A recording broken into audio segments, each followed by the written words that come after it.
I'm the nostalgia critic. I remember it so you don't have to.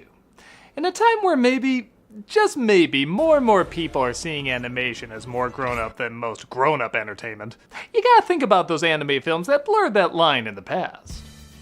You got your Fritz the Cat, your Akira's, your Sausage Parties, movies that showed American audiences there can be anime films exclusively for adults. And of course, the 1999 film that challenged the ideas of censorship, scapegoating, and call-out culture while having a show that oftentimes was the center of all three.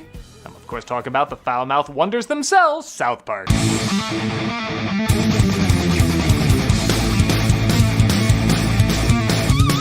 Unlike other anime films based on shows made over a decade earlier, South Park had a bizarre contract that said they needed to make a movie along with their show. Maybe because the show was so low budget and quick to produce, they figure a movie would be easy, I'm not sure. But rather than waiting for their popularity to kind of die down, the movie was released arguably at the peak of their success. While the show had constant run-ins with parental groups about what can be shown and said on TV, the movie decided to focus on not only the outrage that the show was getting, but the probable outrage their movie was going to get. They had constant arguments with the MPAA about what justified an R-rated film as opposed to an NC-17 film, which many theaters wouldn't show. Like a note they received once that said if there were over 400 swear words, the film would be NC-17. So the creators put in this, no joke, 399. Yep, that one extra swear word would have scarred a 16-year-old for life, I guess. On that note, while this film managed to challenge censorship in the theatrical world, YouTube is much less forgiving if even one F-bomb is dropped. So, we'll have our cute kitty Chaplin saying words with the exact same meaning, but technically aren't swears. So advertisers can rest assured people who don't want to deal with the real world don't have to. Right, Chaplin? You said it, feces digester! Already off to a great start. Let's take a look at South Park, bigger, longer, and uncut. Actually, the title itself is a perfect sum up of the ridiculousness of MPAA standards. The original title was South Park All Hell Breaks Loose, but the MPAA wouldn't allow a title with the word hell in it.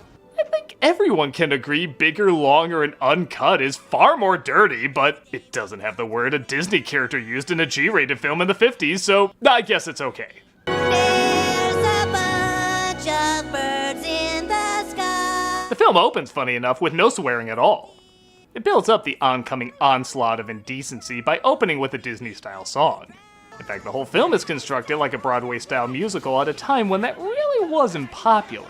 Even Disney was backing off heavy from it. In fact, they lost the Oscar for Best Song to Phil Collins singing one of these pop songs that can vaguely be played on the radio or in the movie. Oh, wait, I'm sorry. Was totally meant for just the movie. The fact that it could be played on the radio as well, just pure coincidence. Okay, if the South Park guys could eventually stop with this joke, so can I. Bottom line, it was pretty ballsy to do something many movie audiences saw as lame at the time and breathe new life into it. Tipping their hat to the genre, but still doing it their way. Off to the movies we shall go. The boys are excited because they're finally going to see the Terrence and Phillip movie, based on the raunchy cartoon they love to watch. As you quickly guess, the cartoon and everybody's overreactions to it are a satire of their own interactions with the show and what they presumed were going to be the reactions to the movie. Hell didn't quite rise up, but Saddam Hussein did die, so there's that. After walking by a picture of one of the director's sisters, they find they can't get into the theater because they're not old enough. Yeah, it's almost like the cartoon you're watching clearly isn't for kids. I want 6 tickets to Asses of Fire. They get a homeless guy to purchase the tickets, and they're introduced to their favorite cartoon characters saying things they've never heard them say on TV. Cha-cha. Fornicating. Say uncle. Roller in the hay. Got Rooster. sucking. Gluteus Maximus. Licking uncle. Proprietor of Tail.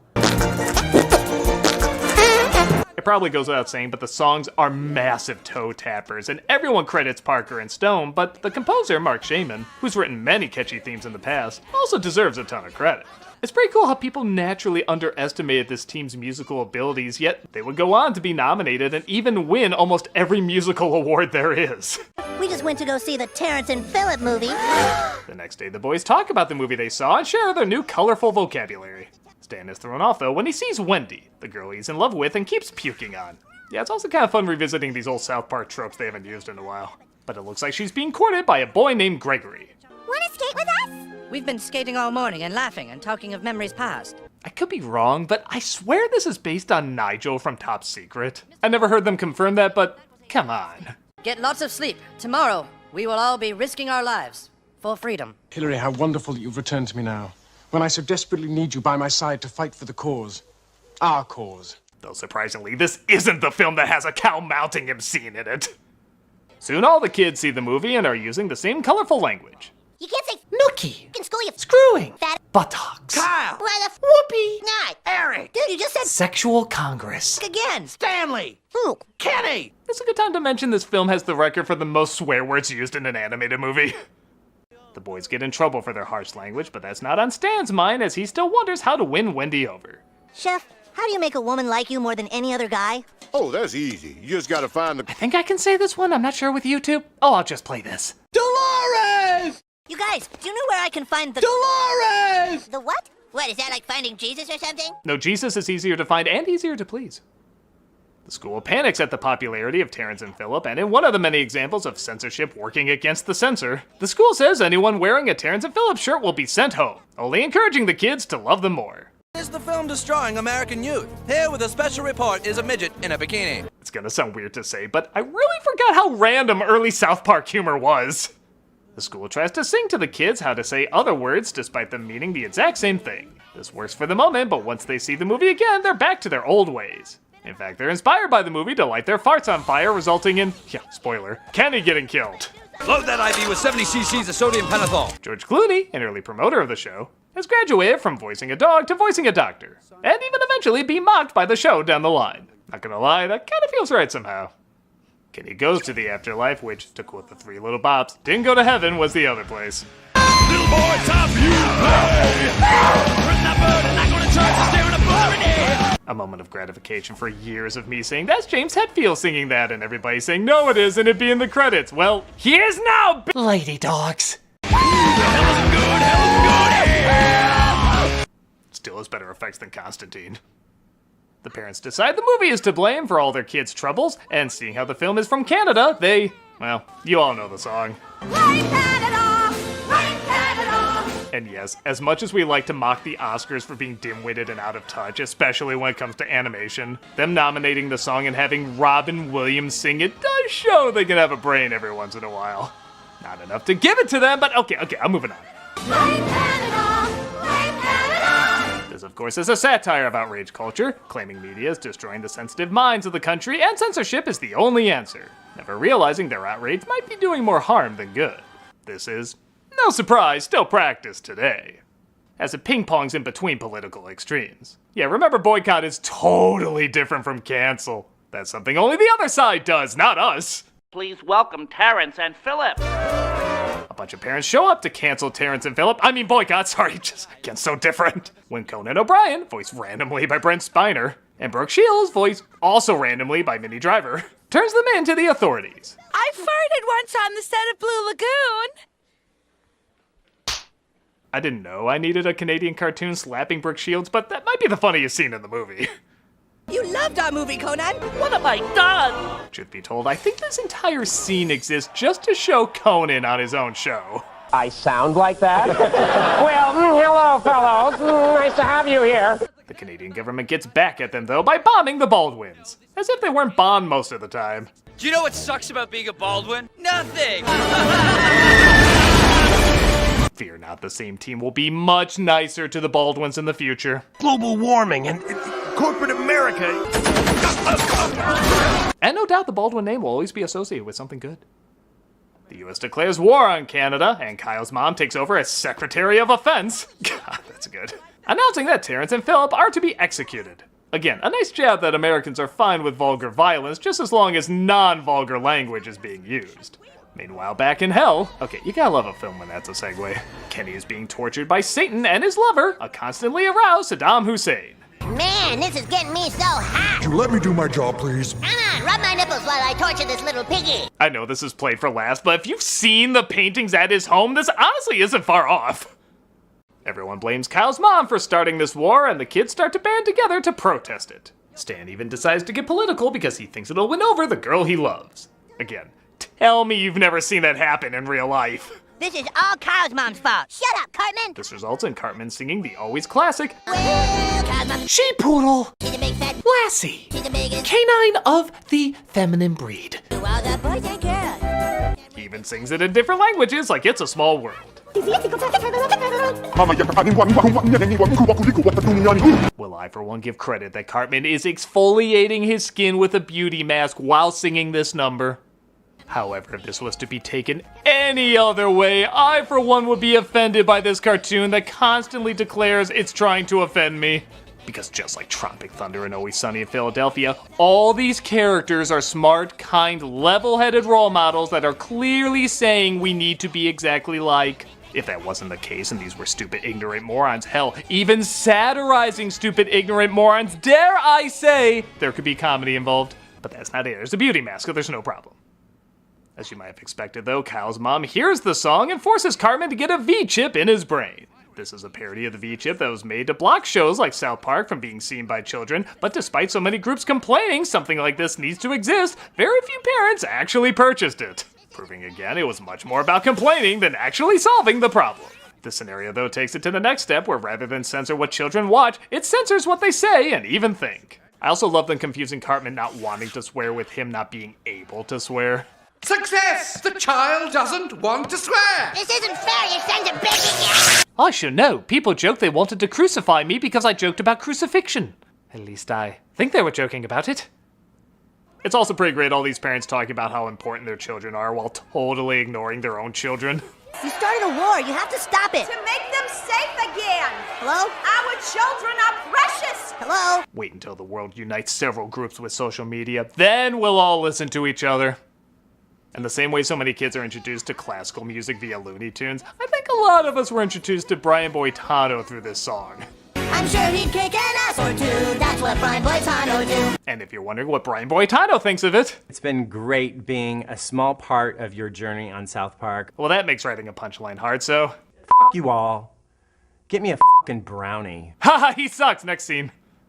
The boys send a message to all the kids saying if they want to help Terrence and Philip, they all need to meet up. Meanwhile, Kenny hears that Satan is going to take over the world once Terrence and Philip are killed, as is told in the prophecy that clearly they're not putting much effort into. We used to talk all night long until the sun came up. Well, yeah, because I was still waiting to get you in bed, dummy. Okay, so here's kind of a confession I have about this movie. It's always around this point that I remember it. I love talking about this film. I look back on it fondly, I remember the commentary, songs, and a fair amount of laughs, but I also have to admit, it can get a little boring. And I don't think it's a coincidence that it's around the half-hour mark where I start to think that, because South Park is a half-hour show. If you're gonna drag this out in an hour-and-a-half movie, though, there's two issues. One is you can't rely on the animation being visually interesting for that long because, well, it's South Park, that's part of the joke, it's cheap animation. For an hour and a half, though, that's a pretty long time to look at this cheap-ass style. But in that case, the comedy really has to be upped, and it's good. It's clever commentary and does make me laugh at times. But there are long stretches where the jokes are a little weak or include scenes that don't even end on a joke. The Brian Boitano song ends on a freeze frame. There's nothing really that funny about that. This scene ends with them naming the group. The password is La Resistance. That never got a laugh when I saw it in the theater. And don't get me wrong, it's not like every scene has to have a laugh, but for an hour and a half of visually dull and not particularly complex characters, unless there's continually songs or jokes, there's not going to be that much entertainment in the moment. Granted, they were making this while they were also working on the next season and fighting with the MPAA. It's impressive we got what we got, but the film does drag a bit because of it. I find surprisingly this is quite common with comedies that have memorable jokes or commentary, like Krampus or Borat or Life Aquatic. There's a ton of greatness that stays with you, but when you sit through them again, you forget it's a bit of a snooze fest at times. I will admit though, I'd much rather have a movie stay with me and have boring moments than a film that's entertaining from beginning to end, but completely forget about it. So don't get me wrong, I'm not saying this makes it a bad film by any means, but it is an interesting thing to point out. With that said, when they are doing a song or a joke or both, they really are great. I love they try to make Satan the Lord of Darkness almost like a longing Disney princess. He wants to take over the world simply so he can see it. It's honestly kind of a funny idea. Up there, up where the skies are ocean blue. And yeah, okay, it's not like this is that deep a song, but for audiences just looking for fart jokes, I guess some of these lyrics can be a little challenging. Without evil there can be no good, so it must be good to be evil sometimes. Can you get a little bit more distance from Sodom when you say that? The kids meet up, and despite Stan trying to be the leader, Gregory takes charge.